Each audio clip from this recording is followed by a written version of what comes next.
Coming up on the Q30 Newscast, President Judy Olian published an opinion article in Time magazine. Hear what students have to say about the piece. The Hamden Fire Department is seeing some administrative changes at the end of this week. And with QTHON this weekend, learn about the history of the dance marathon at Quinnipiac. Also see a fiery battle between QU Dining and some of Sacred Heart's chefs. All that and more coming up on the Q30 Newscast.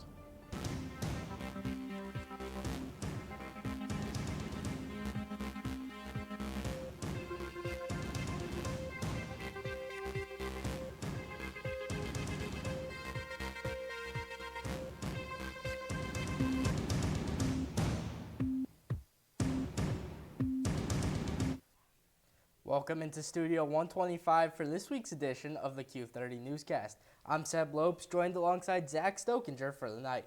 We have a lot of news to cover in just 30 minutes. Seb, let's get into it. Absolutely. This past week, Quinnipiac President Judy Olian released an article addressing the question of whether young individuals can afford to forego college. Q30's Evangeline Crossley has a story.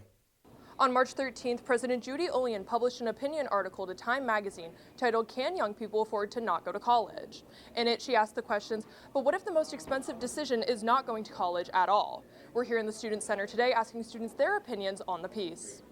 Plenty of students agree generally with the article's stance that college can help in terms of employment, wages, and experience. There are some arguments about the article that the president brought up, the encouragement of getting health care and learning independence and stuff like that. I agree with that aspect. She's at least showing that the odds they're not always in your favor, but you at least know what you're up against. But what some students were troubled by was that the president of Quinnipiac would publish this article. I think comes off as a little tone deaf to anyone with significant loans or that is having to put themselves through college. But I think as the university president, you should also be aware that that's not everyone's path in life. Students also think the article could be misrepresenting the experiences of people without college degrees. It kind of makes it seem like if you don't go to college that your life's going to be 10 times harder, which is the case for some people, but there's plenty of other fields to go into. One of my parents has a master's degree and the other one just went into firefighting, and they make relatively the same amount of money. Some also say the article may be missing important context that would lend itself to answering the question, is college worth it? I don't think that it's really the idea that you could possibly not succeed after college is really factored in at all. Not everyone who goes to college is 18 and under, 18 to 25 years old. There's also single mothers, there are, people who are going back for a degree. They don't necessarily always have the time for that. In a statement to Q30, the university's Associate Vice President of Public Relations, John Morgan, said, quote, President Olian's point is that despite the significant costs, the returns over a lifetime in cumulative earnings, job security during down economies, better health, life expectancy, and family outcomes, that one needs to ask the question, can I afford not to go to college? Reporting on the Mount Carmel campus for Q30 News, Evangeline Crossley. The Student Government Association election is coming up real soon, and they want you to make a difference on campus. The organization is preparing with election information sessions. 3 of them have already happened, but there's still 5 to go. The first is tomorrow, March 27th at 5 p.m. in Student Center 117. Then Friday, March 28th at 11 a.m. in Student Center 117. Next week's sessions will begin on Monday, March 31st at 6 p.m. in Student Center 117. Followed by Tuesday, April 1st at 9:15 p.m. on Zoom. It all concludes on Wednesday, April 2nd at 6 p.m. in the Student Center 207. If you have any questions, reach out to SGA Vice President for Operations, Zoe McLaughlin. Electric vehicles may become a more common sight on campus. 8 new electrical vehicles chargers have been implemented on campus for anyone to use. These new chargers go along with the university's sustainability goals. Users will be pay in an hourly rate and must have a valid parking or visitor's pass. Martin Cashin, the Senior Capital Project Manager at Quinnipiac, said, quote, we met with some of our members of the community who own electrical vehicles to gather their input on the design of the new charging stations. The addition of these 4 EV charging stations, which can charge 8 vehicles at a time, demonstrates our commitment to sustainability and meeting the needs of the community, end quote. Whenever I'm walking around on campus, I feel like I'm going to get swept away by the wind. I'm getting tossed around like a beanbag.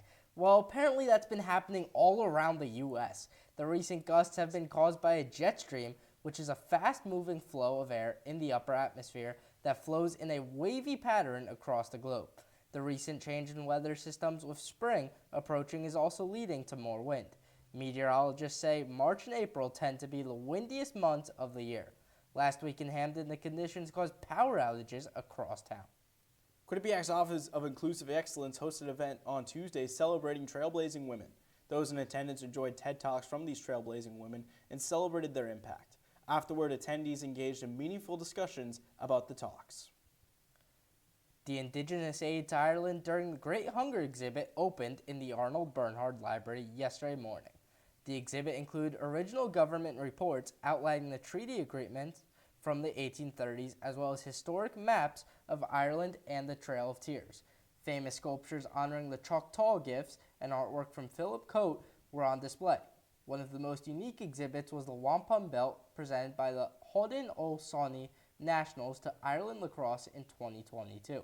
The belt symbolized the ongoing circle of giving. Now, Zach, this weather's getting real inconsistent. One day I'm wearing shorts, the next day I'm in pants. Do you know what's going on over here? I'm with you, Seb. The weather has been back and forth for the whole week. For more of a detailed breakdown of the 3-day weather, here's Cindy Weimer.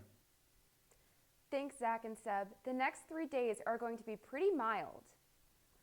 Starting off today, we saw partly cloudy conditions with a high of 51 and a low of 31. Moving on to tomorrow, we see sunny conditions with a high of 52 and a low of 38. And then moving on to Friday to end the week, we see partly cloudy conditions again with a high of 60 and a low of 46. So if you are worried about your walk to class the remainder of the week, you should be in the clear. Now that's it for my 3-day forecast. I'll be back with my 7-day forecast in just a bit, but first we have to take a commercial break.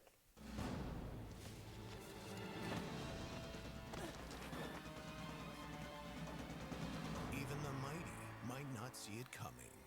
It's prediabetes, and it captures 1 in 3 adults. But you can escape. Take the 1-minute prediabetes risk test to know where you stand and prevent or delay type 2 diabetes. Be your own hero on smartphones everywhere at doihaveprediabetes.org. Do you enjoy debating Quinnipiac sports? That's all flash, no catch. She didn't net it in the back of the net. That's not even a goal. What are you doing pulling out rhymes? Brady, that's like a crossover with a missed layup. Bobcat Breakdown is the place for you, with debate, analysis, and so much more. Matej Marinov. He is good, but oh man, is he bad. And that team is amazing. How do you not put fish on women's volleyball? Tune in to Bobcat Breakdown every Tuesday night at 9:30 p.m. on Q30TV.com/watch. Buckle up! Nobody is more prepared for an emergency than Dogman. With all your kung fu skills and your K9 fortitude or whatnot. But for the rest of us, a good plan goes a long way. Come on, let's go! So, whether it's an unexpected disaster or the world's most evilest cat bent on destroying all do-gooders, destroy all do-gooders! You can help your family be ready for anything. No time to waste. Will you get out of here? Get started today at ready.gov/kids. The chief of the Hamden Fire Department will be retiring from the department after almost 2 decades of service. For more on his history and legacy, let's send it to Q30's Julia Barcello. 19 years ago, Jeffrey Naples sat in this truck right here in Hamden and has been here ever since. This was a passion of mine since I was a little kid. I'm just blessed to have been able to serve here for the town of Hamden in this department for 19 years. Naples says it was the family environment that drove him to the firehouse. I think it was the camaraderie that kind of drew me to this. This is a team atmosphere, working together towards a common goal and working alongside of some of the bravest, most dedicated firefighters that I could ever ask to work with. He explained the most fulfilling aspect of the job is providing a level of security to residents. Some of the level of comfort that we're able to just portray when we walk in through the door, and every day is different, and that's what's been so special to me, is to be able to have that ability to make a difference each day I come to work. Having a healthy work-life balance is something Naples says is important in the career. Absolutely. I think you need to have a great support network. That's the first and foremost. You need to be able to live a healthy life, and you need to be able to have people that you can talk to, and to be able to just kind of console with, And that's what this family of firefighters have been able to provide, not just to me, but to each other. Naples has plans to move to the North Haven Fire Department as Deputy Chief of Administration. He says this about leaving Hamden. Is difficult for the sheer fact that, being here for 19 years, I've created such a great bond with all the firefighters, along with many of the other department heads that I work very closely with here in Hamden. Moving to North Haven, it feels like I'm kind of coming home. That's where I was, born and raised, and I still have many, many ties and connections to the town itself. And I'm very excited to start this new role and to be able to assist, the chief over there in whichever way is necessary. Next Friday, Acting Chief Carter will take Naples' position. Reporting from Hamden for Q30 News, Julie Barcello. Thank you, Julia. Life after college can be difficult to adjust to. The Adulting Workshop series returns this week to cover digital footprints and how to build a positive footprint.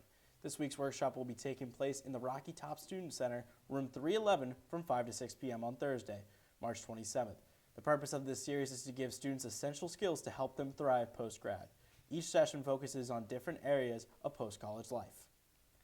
Quinnipiac SPB is hosting a new event next Saturday night. The organization will be hosting a farmer's market where students can buy fresh fruits and vegetables. The event will be hosted in the Carl Hansen Student Center, room 119, beginning at 9 p.m. and ending at 11 p.m. SPB wants students to take advantage of the market to indulge in a night of browsing, exploring appetizing treats, and enjoying the vibrant atmosphere. We are just a month and some change away from one of the biggest events on a QU student's calendar, Wake the Giant. The artist announcement will be taking place on Monday, March 31st at 12 p.m. in the Piazza. Students are encouraged to join the announcement to find out firsthand who will be performing the concert on April 27th. The world of politics never slows down. For more information on the recent political news, let's hear from Andrew Reynolds.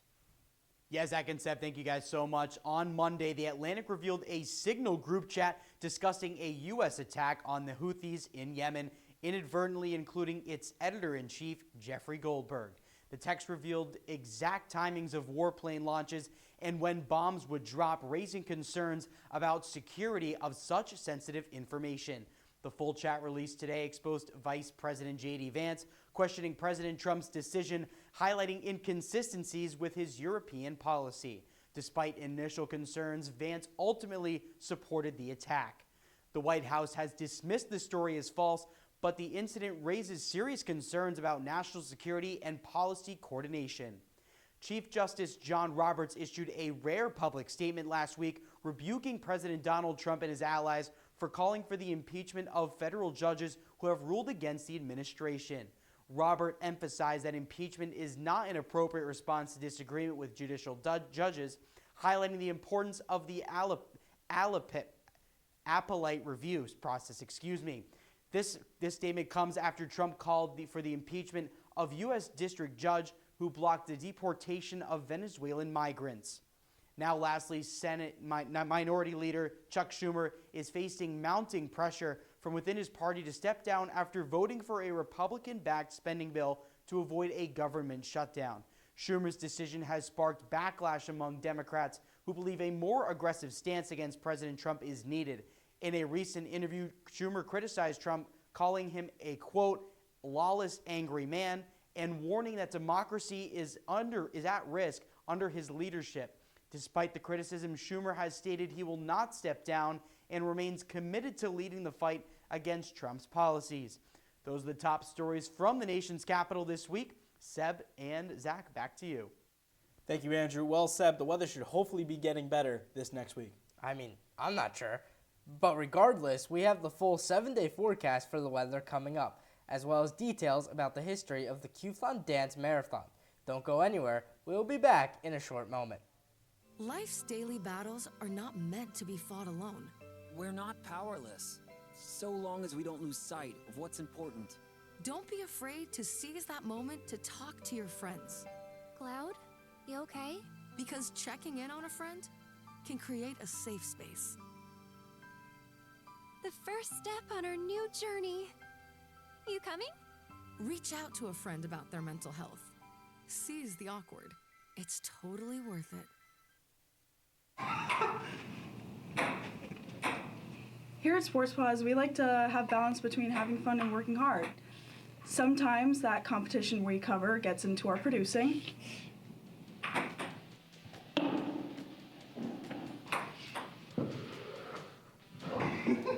Tune in every Monday night at 9:30 at Q30TV.com/watch for all the news, highlights, and more.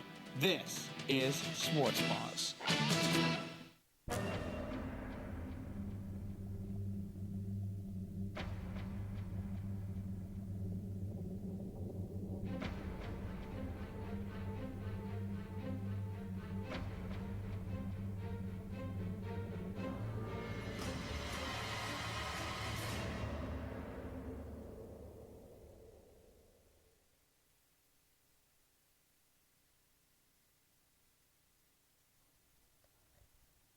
Welcome back to the Q30 Newscast. I'm Seb Lopes, joined alongside Zach Stokinger. If you're just joining us tonight, no worries, there's still plenty in store. That's right, Seb. Let's get back into it. With QTHON just around the corner, the people behind the scenes are hard at work to make year 14 one of the best yet. For more information on past QTHONs, here's Q30's Andrew Allison. The footage you're seeing is from QTHON 2018. The first year Q30 television covered the QTHON event. However, Connecticut Children's and Quinnipiac have hosted QTHON since 2012. In QTHON's first ever year, the event raised over $11,000 for Connecticut Children's. QTHON has grown significantly since then, and recently has raised between $100,000 and $300,000 depending on the year. Erin Gallagher, QTHON's hospital advisor who has been involved with Connecticut Children's her whole life, explains her favorite part of QTHON. In the event, so on day of, my favorite part is that circle of hope that they do where kind of everyone mellows down and remembers why they're there right before the number is announced in total. Gallagher also mentioned that another thing so enjoyable about QTHON for her is the students involved. Being able to work on a weekly basis with all of the students that are so passionate about changing kids' health to change the future. So having meetings where I'm able to share best practices, different strategies that they can learn, and really just help with their professional development in this space. Including fundraising for Connecticut Children's, QTHON has grown into being an opportunity for participating students. I also think that it has slowly shifted from being just a great student organization to also being a great professional development opportunity. Last year, QTHON saw its first year-over-year growth since the COVID-19 pandemic, and this is one of the reasons why it was Gallagher's favorite QTHON. Once 2020 hit, everyone started to see either a pretty steady or steep decline in their fundraising, and not many programs have recovered since then. But as of last year, QTHON has recovered and is trending back in the right direction. And hopefully we'll get back up into that $3,000 or $300,000 range that it once was before. The money raised by QTHON over the years has gone and will continue to go to the Greatest Needs Children's Fund, which supports all of the latest research and innovations, as well as anything patients need, according to Gallagher. Despite setbacks, QTHON continues to be recognized as one of the best dance marathons among hundreds across the country. In its over 10-year history, QTHON has raised $1.6 million for Connecticut's Children's, all of which has been used to help children in need. Reporting from Reckwell for Q30 News, I'm Andrew Allison. Thanks, Andrew. The QTHON Dance Marathon will take place this Saturday, March 29th from 12 to 6 p.m. Make sure to bring your dancing shoes for the music marathon. Make sure to tune in to Q30TV.com for the full 6-hour event that you do not want to miss. With the weekend just around the corner, I'm hoping that we can get some better weather around in Hamden. All I'm asking for is a little consistency of this weather. Sydney, is my hope going to be answered? Yeah, guys, you won't be getting tossed around like a beanbag out there, but the next 7 days are looking pretty consistent in terms of your typical spring weather. So starting off on Saturday, we see some partly cloudy sunshine with a high of 70, so getting pretty warm up there and a low of 45. Moving over into Sunday, some rain comes in with a high of 51 and a low of 47. Monday, that rain persists with a high of 60 and a low of 37. And then Tuesday, that partly cloudy sunshine comes on back with a high of 48 and a low of 33. So overall, looks like you can put your winter coats away and maybe keep a rain jacket on hand for early next week. And now as we look around the state of Connecticut, overall lots of sunshine. Starting off in Stamford, we have sunshine all around with a high of 52 and a low of 40. Moving up to New Haven, we have a high of 52 as well and another low of 40. Up to Danbury, another high of 52 and a low of 38. Moving up to Torrington, we have a high of 49 and a low of 35. Over on Hartford, we have a high of 51 and a low of 37. Now down to Norwich, we have a high of 51 and a low of 35. And then ending down back on New London, we have a high of 48 and a low of 38. So overall, tomorrow it will be pretty sunny and pleasant around the state. Now that's all I have for your forecast this week. Back to Zach and Seb on the desk. There's always a lot going on nationally in terms of news, and this week is no different. From another mass shooting to wildfires on the East Coast. Meg Buckley has the details on what's going on across the nation. Thanks, guys. There are many developments this week throughout the country. In Las Cruces, New Mexico, 4 suspects have been arrested following the mass shooting that took place Friday night. The park shooting left 3 teens dead with 15 injured. 20-year-old Thomas Rivas and a 17-year-old boy were taken into custody Saturday, and police have arrested a 15-year-old boy and another 17-year-old on Sunday. All 4 suspects have received 3 open accounts of murder. However, police are still waiting on any additional charges. This is the 53rd mass shooting of 2025, and a fundraiser has been set up for Las Cruces victims and their family. Heading to the northeast, reports have said that New York City might have to switch part of their water supply if it keeps getting saltier. Nothing would be abandoned until the early next century, but it could affect the taste of the water that serves 9 million people. The report found that indicators of salinization in the reservoirs had tripled from 1987 to 2019, and the main reason is the decades of rolled salt use near the systems. The salt can be removed, however, it is expensive and requires a lot of energy, and that the best option is to use less salt. Now to the East Coast, 3 fires continue to wreck Polk County, North Carolina, with the current weather conditions of high wind, high temperatures, and low humidity only making things worse. As of Sunday at 8 a.m., the 3 fires are Black Cove, which is 0% contained, Deep Woods is also 0% contained, and Fishhook, which is about now 50% contained, and the only area where the evacuation notice has been lifted. Responders from across the country are helping with the fires, and donations are still being accepted for firefighters and affected residents. That's all I have this week for national news. Back to you guys at the desk. Thanks, Meg.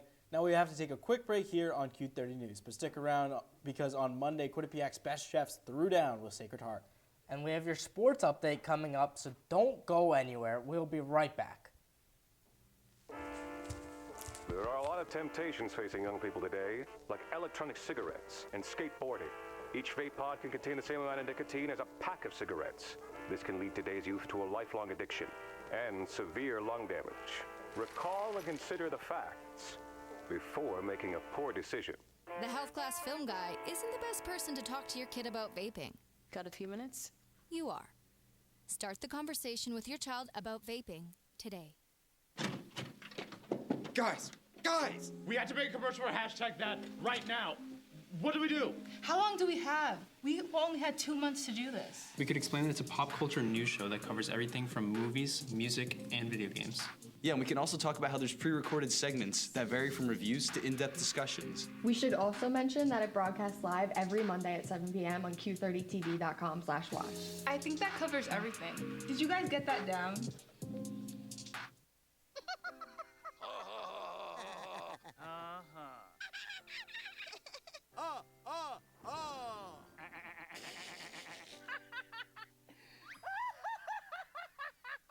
Elmer loves to giggle. Elmer's mommy taught him that laughing can help when you have a big feeling, like when you feel happy.